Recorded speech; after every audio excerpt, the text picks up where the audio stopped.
Praise the Lord. Our daily bread. Nehemiah chapter 9 verse 31.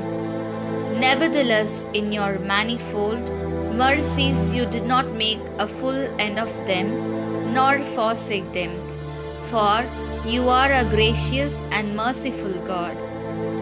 O Almighty God, thank you for giving this wonderful verse. May your presence showers on us.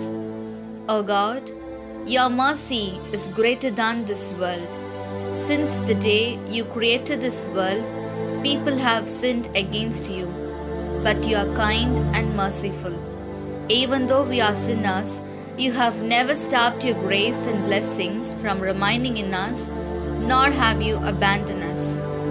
Therefore, realize that you died for us and for our sins, and bless us to change our minds and live a good life.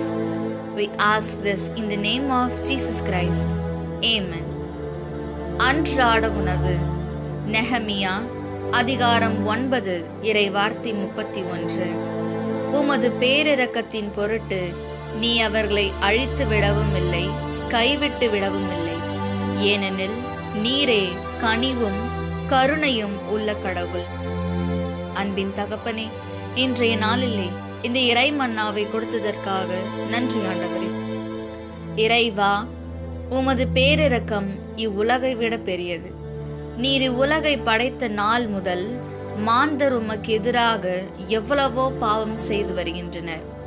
ஆனால் நீர் கனிவும் கருணையும் கொண்டவர். நாங்கள் பாவிகளாயிருப்பினும் உமது அருளையும் ஆசியையும் எம்மில் தங்க என்றுமே நீர் தடை செய்யவில்லை, எங்களை கைவிடவும் இல்லை. எனவே நீர் எமக்காகவும் எமது பாவத்திற்காகவும் மரித்தீர் என்பதை உணர்ந்து மனம் மாறி நல்வாழ்வு வாழ எங்களை ஆசிர்வதியும். ஆமீன். அன்னன்னுள்ள போஜனம். நெஹமியா 9 அத்தியாயம் 31 வாக்கியம். കാരുണ്യാതിരേകം നിമിത്തം അവിടുന്ന് അവരെ നിർമൂലമാക്കുകയോ പരിത്യജിക്കുകയോ ചെയ്തില്ല.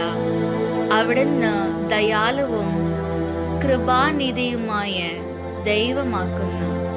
ദൈവമേ, അങ്ങയുടെ കാരുണ്യം ഈ ലോകത്തെ കാലം വലിയത്. ഈ ലോകം ഉണ്ടായ നാൾ തൊട്ട് മനുഷ്യർ ഒരുപാട് തെറ്റുകുറ്റങ്ങൾ ചെയ്തു വരുന്നു.